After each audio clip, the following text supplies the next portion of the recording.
जय सिया राम, जय जय सिया राम, जय सिया राम, जय जय सिया राम। मंगल भवन अमंगल हारी, द्रवहुस दशरथ अजिर बिहारी। जय सिया राम, जय जय सिया राम। दीन दयाल विरद संभारी, हरहु नाथ मम संकट भारी। जहि विधि होई नाथ हित मोरा, करहु सुबेग दासु मैं तोरा। जय सिया राम, जय जय सिया राम। कथा प्रारंभ होत है, आओ वीर हनुमान रामा, आओ वीर हनुमान। आसन आए विराजिए, राम कथा दरबार सियावर रामचंद्र की जय, पवन सुत हनुमान की जय। सिया राम, जय जय सिया राम। सभी राम भक्तों की जय हो, सभी का कल्याण हो, बजरंगबली सबका कल्याण करे। जय सिया राम, जय जय सिया राम।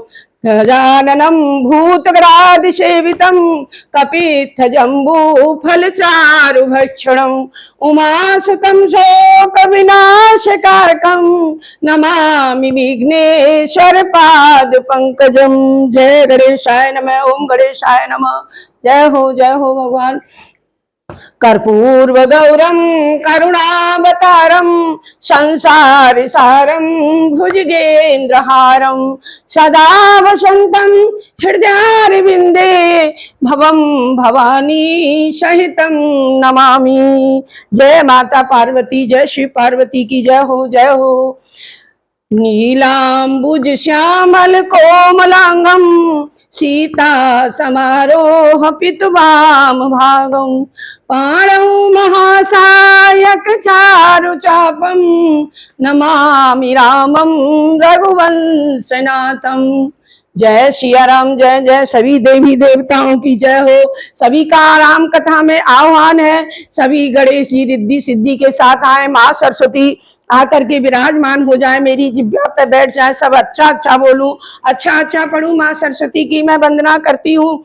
आप आइए आइए माँ, मुझे शक्ति दीजिए, भक्ति दीजिए। जय श्री राम, जय श्री राम। देवी देवताओं की जय हो, सभी पूर्वजों की जय हो, जय हो। सभी राम भक्तों की जय हो, सभी का कल्याण हो। तो आज की कथा हमारी प्रारंभ होती है कि कल श्री दशरथ जी, राजा दशरथ जी ने कैकेयी से बड़ी अनुनय विनय की, उनके चरणों में लेट गए कि तुम ऐसा मत कर, भरत को राजा बनवा ले, मैं सहर्ष स्वीकार करता हूँ, मैं भरत का राज तिलक जरूर कर दूंगा, सारी तुम तैयारी करवाओ और मैं जो तुम कह रही हो मैं वही करूंगा, लेकिन मेरे राम के लिए वनवास मत मांगो, मैं उसके बिना जिंदा नहीं रह सकता हूँ।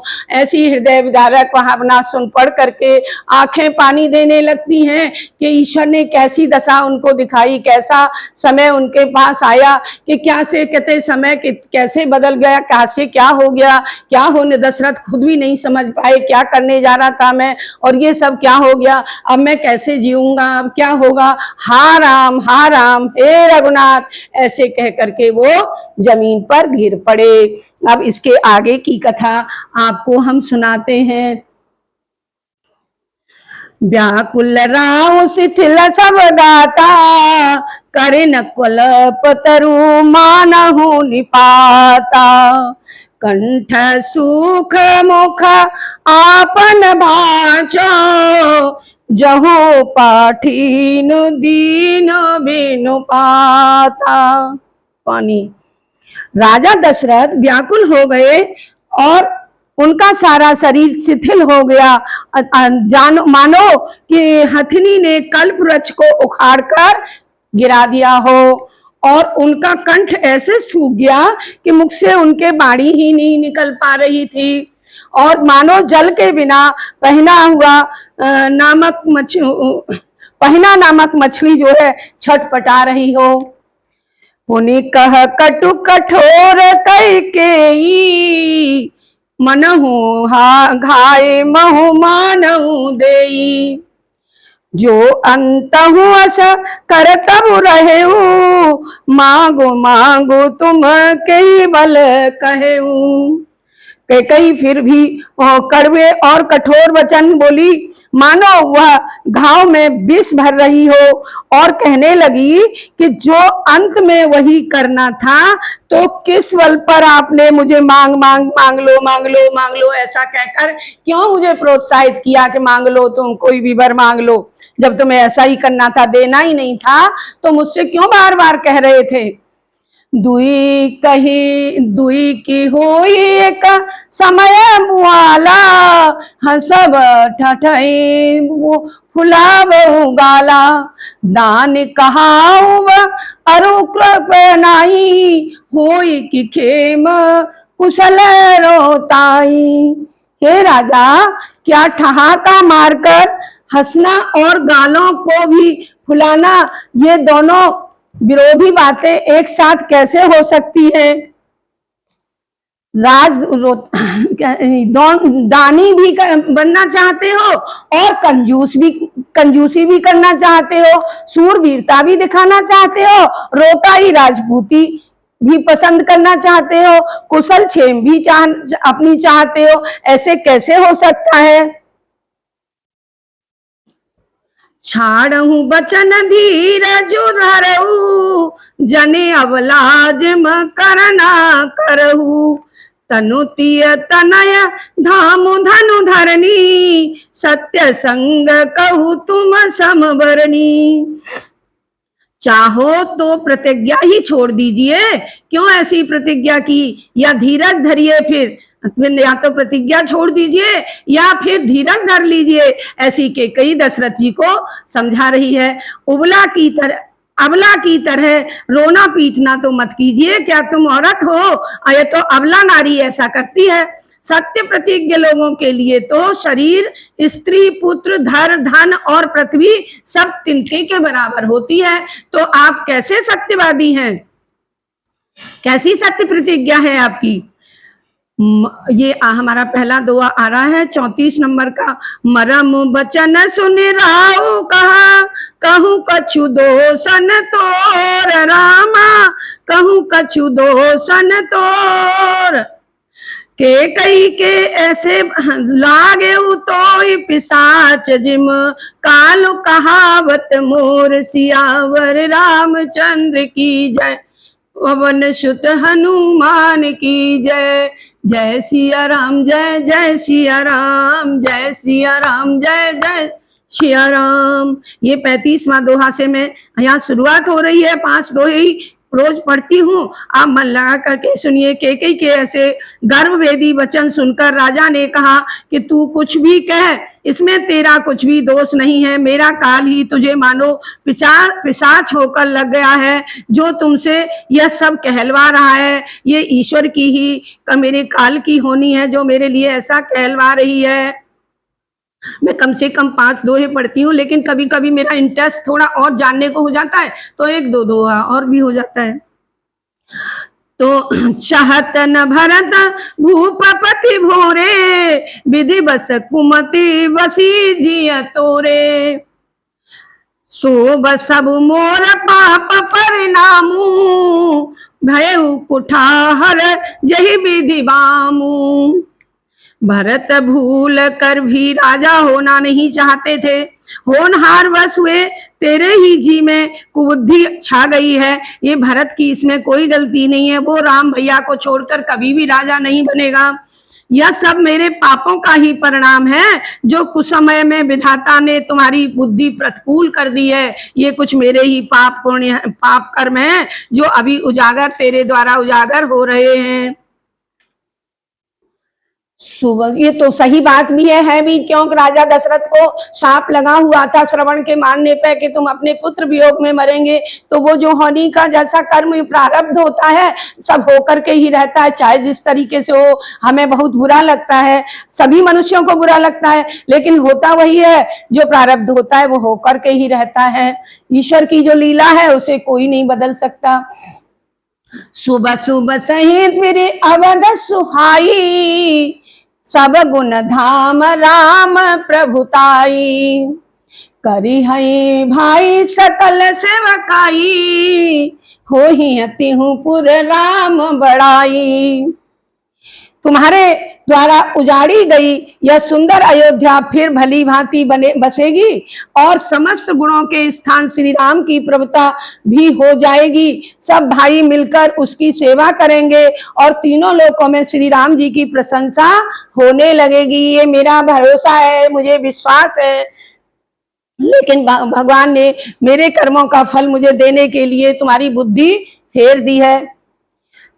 तोर कलंक मोर पछताऊ, मैं मुए हूँ न मिटई न जाहे काऊ। अब तो ही नीक लगा कर सोई, लोचन ओट बैठ मुहे हो गोई।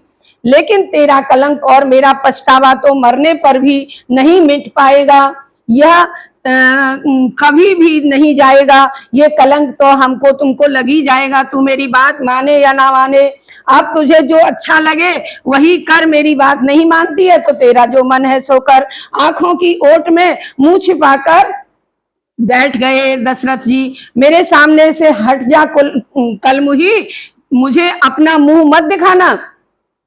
जब लगे जियाऊ कहूं कर जोरी, तब लगे जाने कछु कहाँ से बहोरी। फिर पछितई है से अंत अभागी, मारिस गाय नहारू लागी। मैं हाथ जोड़कर कहता हूं कि जब तक मैं जीता हूं तब तक तू फिर मुझे कुछ न कहना। अरे अभागिनी, तू फिर अंत में पछताएगी ही, क्योंकि नहारू तात के लिए गाय को मार रही है। राजमाता कहलाने के सुख के लिए तू अपने पति का वध कर रही है, अपने को राजमाता बनने के लिए। तो नहारू, ये भी पुरानी कहावत है, नहारू माने तांत, तांत के लिए गाय को मारना, गाय की चमड़ी से तांत बनाना के समान है। तो इसलिए तू मुझको मार करके राजमाता बनना चाहती है। परे उराव कहीं कोट विधि, कहे करस निदान। रामा काहे करस निदान, कपट सयानी न कहती कछु जागति मनहु समान। सियावर रामचंद्र की जय, पवन सुत हनुमान की जय। मंगल भवन अमंगल हारी, द्रबहुस दशरथ अजिर बिहारी। करोड़ों तरह से कह करके समझा करके कि तू मेरा सर्वनाश क्यों कर रही है। राजा पृथ्वी पर गिर पड़े, पर कपट करने में चतुर कैकेयी ने कुछ भी उत्तर नहीं दिया। मानो वह मौन होकर मसान जगा रही हो, शमशान में प्रेत मंत्र सिद्ध कर रही हो कि जल्दी से मसान जग जाए और इनको, ये उसकी बुद्धि फिर गई थी कि कई कब ऐसा चाहती होगी। लेकिन जो सरस्वती जी चाहेंगी वही करवाएंगी, जो ईश्वर चाहेगा वही होगा। किसको तलवार की नोक बनाएगा ये कुछ नहीं पता होता है, किसी को भी नहीं पता होता है कि किस बहाने से कैसे हम जाएंगे, कैसे हमारी मृत्यु होगी, कौन हमको कष्ट मिलेगा, कौन सुख मिलेगा, कौन दुख मिलेगा। ये सब ईश्वर की लीला है। राम, अब से ये रामायण भी दिख रही है ना। राम राम रट बिकल वालू, जनु बिनु पंख बिहंग बेहालू। हृदय मानव भोरु जाने होई, राम ही राजाए करहे जन कोई। राम राम रटते हुए राजा दशरथ ऐसे व्याकुल हो गए जैसे कोई पक्षी पंख के बिना बेहाल हो रहा हो। वे अपने हृदय में मनाने लगे कि सवेरा ना हो और कोई रामचंद्र जी से जाकर यह बात न कह दे, न कहने पाए, बस रात ही रात रहे, कभी सवेरा ना हो। अगर सवेरा होगा तो मुझको देख करके कोई न कोई श्री रामचंद्र मेरे बेटे राम को बता देगा जा करके, तो फिर अनर्थ हो जाएगा, उसे वो वन को चला जाएगा, उसे कोई रोक नहीं पाएगा। तो इस बात से दशरथ जी बहुत डरे हुए हैं। उदऊ करहु जने रवि रघुकुल गुरु, अवध बिलो की सूल हो यही उरु। भूत प्रीत के कई कठिनाई, उभय अवधि विधि रजी बनाई। हे रघुकुल के गुरु, बड़े रे मूल पुरुष सूर्य भगवान, तुम रघुकुल के गुरु हो, इसलिए आप अपना उदय न करना, कभी तुम निकलना नहीं, रात ही रहने देना। ऐसा दशरथ जी अपने सूर्य भगवान सूर्य गुरुकुल गुरु से प्रार्थना कर रहे हैं। अयोध्या को देखकर हृदय में अपार वेदना होगी। राजा की प्रीति और कैकेयी की कठोरता दोनों को ब्रह्मा ने सीमा तक रचकर बनाया है। बिलपतन रपई भयउ बिनुसारा, बिना बेन शंख धुनि धारा। पढ़ई भाट गुण गावही गायक, सुनत नृपहि जनु जला गई सायक। राजा के विपल करते करते सवेरा हो गया। विलाप जो राजा कर रहे थे, ऐसे ही विलाप करते करते सवेरा निकल आया। और सवेरा होने पर राजद्वार पर बीड़ा, बांसुरी और शंख की ध्वनि गूंज उठी। भाट लोग विरदावली पढ़ने लगे और गवैये गुणगान करने लगे, परंतु सुनने पर वे राजा को बाण जैसे लग रहे थे, जैसे कोई तलवार मार रहा हो, कोई बाण चुभो रहा हो, ऐसा उनको प्रतीत हो रहा था। मंगल सकल सुहाई न कैसे, सहगामिनी विभूषण जैसे। तेहि निस नींद परी नहीं काहू, राम दरस लाल सा उछाहू। और जिस तरह पति के साथ सती होने वाली स्त्री को आभूषण नहीं सुहाते, वो सारे आभूषण उतार उतार के उसी समय फेंक देती है, उसी तरह राजा दशरथ को भी मंगल के सभी साज नहीं सुहा रहे हैं, क्योंकि रामचंद्र जी के दर्शन की लालसा और उत्साह के कारण उस रात किसी को भी नींद नहीं आई थी। सभी अयोध्यावासी जगे रहे कि सवेरे रामचंद्र जी का तिलक होते हुए देखेंगे। ऐसी लालसा के कारण, ऐसे सुख के कारण, ना सुख में नींद आती है ना दुख में आती है, तो इतना बड़ा सुख और उत्साह था उनके अंदर कि उनको नींद नहीं आ रही थी कि सुबह रामचंद्र जी के राज तिलक को हम देखेंगे। जल्दी जल्दी तैयार हो जाओ। और किसी को भी नींद नहीं आई। उधर राजा परेशान विलाप करते हुए सवेरा निकल आया। द्वार भीर सेवक सचिव, कहीं उदित रवि देखी रामा, कहीं उदित रवि देखी। जागे अजहु न अवधपति, कारण कवनु विशेष। सियावर रामचंद्र की जय, पवन सुत हनुमान की जय। राजद्वार पर भीड़ लगी हुई है। सेवक और मंत्री सूर्य को उदय हुआ देख करके कहने लगे कि ऐसा कौन सा विशेष कारण है कि अवधपति दशरथ जी अभी तक यहाँ नहीं आए हैं। ऐसा क्या कारण है? सूर्य निकल आया है और राज तिलक की तैयारियां सब हो गई हैं, समय नजदीक आ रहा है, तो दशरथ जी अभी तक यहाँ क्यों नहीं आए हैं? पछले पहर भूप निज जागा, आजहु हमें बड़ आचर जुलागा। जाहु सुमंत्र जगावहु जाई, कहीं की जय काज रजाय सो पाई। राजा तो नित्य ही रात के पिछले पहर जाग ही जाया करते हैं, पर आज हमें बड़ा आश्चर्य हो रहा है कि वे अभी तक क्यों नहीं जागे हैं। हे सुमंत, जाओ, जाकर राजा को जगाओ और उनकी आज्ञा पाकर हम लोग कामकाज आगे बढ़ाएं करें। गए सुमंत तब राहु रमाई, देखी भयावन जाते डराई। खाई ढाई खाई जनु जाए नहेरा, मानहु विपत्ति विषाद बसेरा। तब सुमंत जी राजमहल में गए और भयानक दृश्य देखकर वे भी जाने में डरने लगे।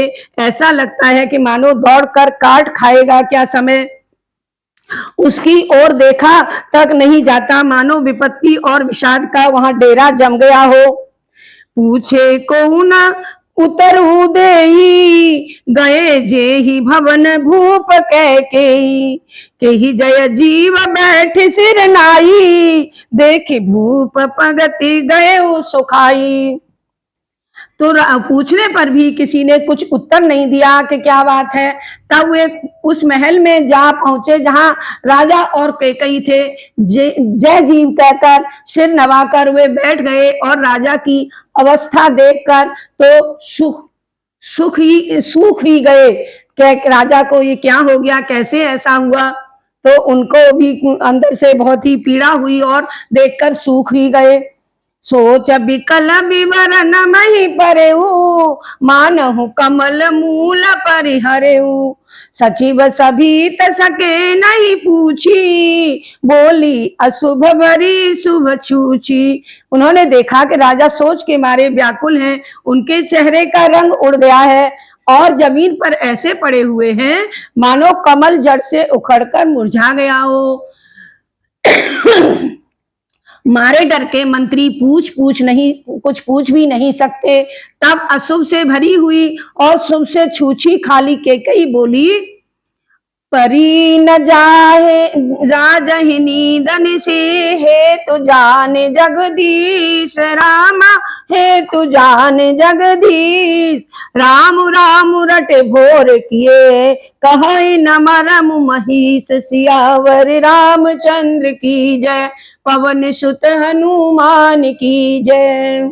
राजा को रात भर नींद नहीं आई, जगदीश्वर ही इसका कारण जाने। उन्होंने राम राम रटकर सवेरा कर दिया, पर इसका भेद प्रकट नहीं किया कि क्या बात है।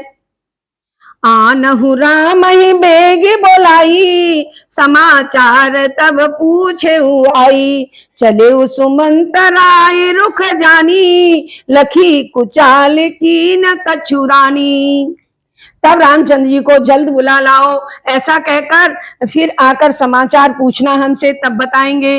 राजा का रुख जानकर सुमंत जी वहां से चले गए और उन्होंने समझ लिया कि रानी ने कुछ कुचाल चली है, कुछ कुचक्र जरूर चला है जो ऐसी हो रही है। सोच बिकल इसको थोड़ा सोच बिकल मगम पर न जाऊ पाऊ, राम ही बोली कहीं काराऊ। उरधरि धीरज गए दुआरे, पूछ ही सकल देखे मनु मारे।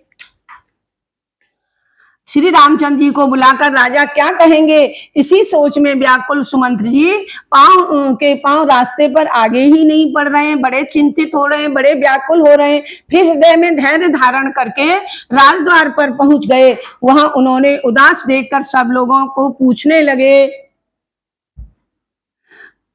समाधान कर सो सब ही का, गए जहां दिन कर कुल टीका।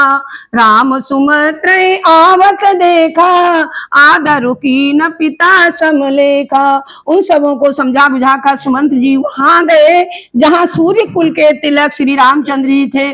श्री रामचंद्र जी से सुमंत्र को आते देखा, तब पिता तुल्य मानकर उनका बहुत सम्मान किया और आगे उनको अपने पास बुलाया। निरखी बदनो कही भूपर जाई, रघुकुल दीप ही चले उलवाई। राम को भांति सचिव संग जाई, देखी लोग तह तह बिल खाई। सुमंत जी ने श्री रामचंद्र जी के मुख की ओर देख राजा की आज्ञा सुना दी और रघुकुल के दीपक श्री रामचंद्र जी को अपने साथ लेकर चले गए। श्री रामचंद्र जी मंत्री के साथ बुरी तरह से पैदल बिना चमर छत्र के किसी के भी बिना ऐसे ही दौड़ लिए जा रहे थे। यह देखकर लोग जहां तहां दुखी होने लगे कि ऐसी क्या बात हो गई जो श्री रामचंद्र जी युवराज बनने वाले और पैदल ही बिना चमर के भागे चले जा रहे हैं। जाए दीखी रघुवंश मणि, नरपति निपट कृशानु रामा, नरपति निपट कुशाजु। सहमि परे लखी सिंधिनी, मनहु वृद्ध गजराज। सियावर रामचंद्र की जय, पवन सुत हनुमान की जय हो जय हो। रघुवंश मणि श्री रामचंद्र जी ने जाकर देखा कि महाराज बिल्कुल बुरे वेश में है, अस्त व्यस्त पड़े हैं, मानो सिंहनी को देखकर कोई बूढ़ा गजराज भयभीत हो गया हो। अब हमारे 39 दोहे हो गए हैं, आज हम यहीं पर 5 दोहे पूरे कर दिए हैं और बंद कर रहे हैं। कल का विश्राम लेते हैं, कल फिर पढ़ेंगे। जय राम जी की जय, सिया राम, जय जय सिया राम, जय सिया राम, जय सिया राम, जय।